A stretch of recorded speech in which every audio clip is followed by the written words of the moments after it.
Hello, good morning. আজকে আমার recipe হলো পালক পনির। সম্পূর্ণ নিরামিষ বানাবো, তার জন্য পালং শাকটাকে আমি ভালো করে ধুয়ে নিয়েছি।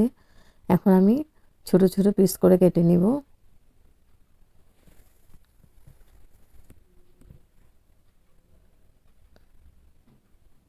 এখানে আছে আমি পনিরটাকে আমি কিউব করে কেটে নিব সাইজ করে।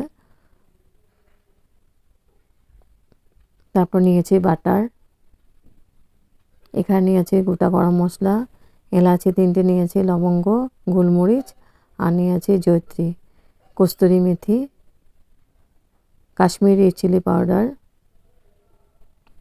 পরিমাণ মতো নুন, হলদি পাউডার, জিরে পাউডার, আর লাগবে হলো ফ্রেশ ক্রিম। এ দিয়ে রান্নাটা করব, সম্পূর্ণ নিরামিষ হবে। হেভি টেস্টি, হেভি হেলদি একটি নিরামিষ রেসিপি। এই পনিরের রেসিপিটা দিয়ে লুচি, পরাটা, নান, ফ্রাইড রাইস, প্লেন রাইস সবার সঙ্গে খুব ভালো লাগে খেতে পালক পনিরের রেসিপি। তারপর আমি পেন বসিয়ে দিয়েছি, পেনের মধ্যে দিয়েছি আমি সর্ষের তেল দিয়ে বানাবো। তেলটা গরম হয়ে গেছে, তেলের মধ্যে আমি একটু দিয়েছি হলদি পাউডার আর নুন। তারপর আমি পনিরগুলোকে হালকা করে ভেজে নেব।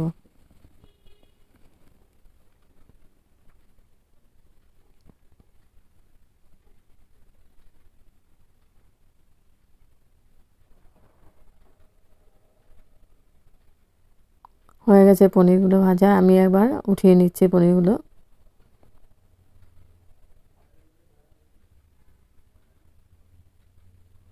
হয়ে গেছে পনিরগুলো উঠিয়ে নিয়েছে। এখন পেনের মধ্যে একটু তেল দিয়েছে সামান্য পরিমাণে।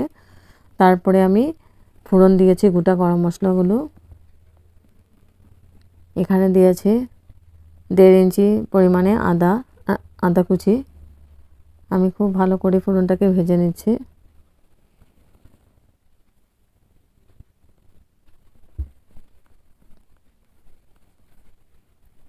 তারপর দিয়ে দিলাম আমি কাঁচা লঙ্কা, ছোট ছোট সাইজের কাঁচা লঙ্কা, কিন্তু হেভি টেস্টি ঝাল এগুলো খেতে।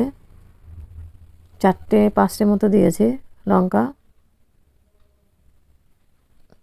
তারপর দিয়ে দিলাম আমি বড় সাইজের একটা টমেটোটাকে ছোট ছোট পিস করে নিয়েছি। টমেটোটা দিয়ে আমি একটু নাড়াচাড়া করে দিচ্ছি। এখন দিয়ে দিব পালং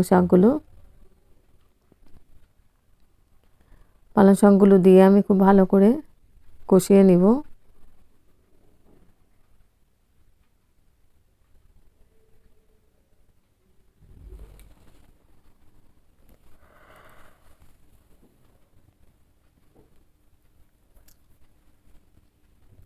তারপর আমি ঢেকে দিয়েছি পালং শাকটাকে, আর এখানে পনিরটা ভেজে উঠিয়ে নিয়েছি। তারপর দেখো বন্ধুরা কতটুকু হয়ে গেছে পালং শাকটা মজে, একদম কম পরিমাণে হয়ে গেছে। এখানে আমি দিয়ে দিব গুঁড়া মশলাগুলো। খুব ভালো করে নাড়াচাড়া করে দিচ্ছি এটা পালং শাকটাকে।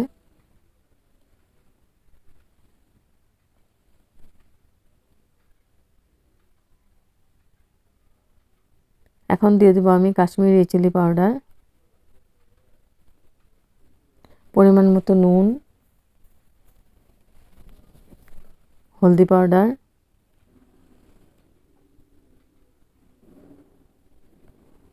আর দিব জিরে পাউডার। দিয়ে আমি খুব ভালো করে মিক্স করে দেব।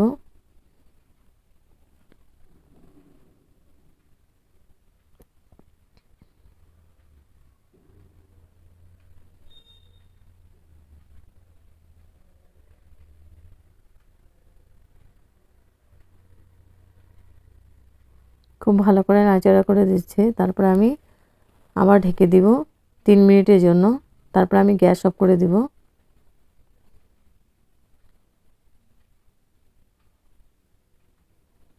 গ্যাস অফ করে এই পালং শাকটাকে আমি ঠান্ডা করে নিব। তারপরে আমি মিক্সি করে পেস্ট করে নিব।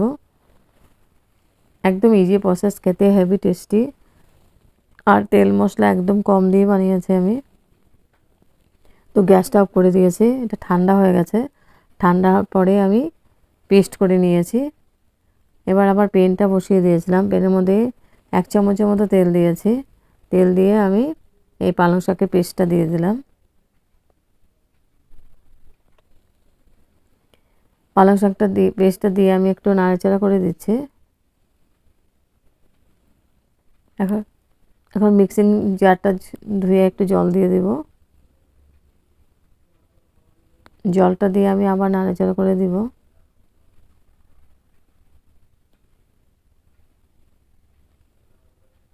বাচ্চারা পালং শাক খেতে চায় না, কিন্তু এইভাবে বানিয়ে দিলে একদম বুঝতেও পারবে না, চেটেপুটে খেয়ে নেবে। তারপর আমি পালং শাকটা গ্রেভিটা হয়ে গেছে, এখন আমি পনিরগুলো দিয়ে দিলাম।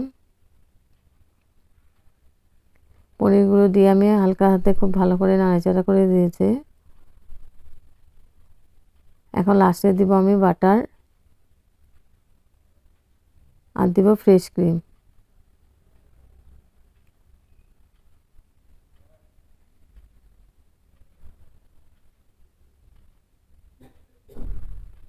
আবার ভালো করে মিক্স করে দিব আমি।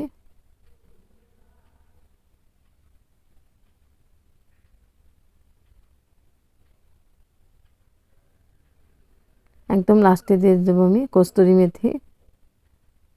কস্তুরি মেথিটা আমি ড্রাই রোস্ট করে নিয়েছিলাম, তারপরে হাতে ম্যাশ করে ওটা দিয়ে দিলাম। এই কস্তুরি মেথিটা দেওয়ার জন্য পনিরের রেসিপিটা হেভি টেস্টি হয় খেতে, ফ্লেভারটা খুব ভালো হয়। তারপর আমি ঢেকে দিয়েছি, স্টিমটা বাড়িয়ে দিয়েছি একটু, গ্রেভিটা যাতে মাখো মাখো হয়ে যায়। এখন আমি গ্যাস অফ করে দেব। হয়ে গেছে পনিরের রেসিপি। গ্যাস অফ করে স্ট্যান্ডিং টাইম 5 মিনিটের জন্য আমি ঢেকে রাখবো। তারপর গরম গরম সার্ভ করব ফ্রাইড রাইসের সঙ্গে। হেভি টেস্টি একটা রেসিপি।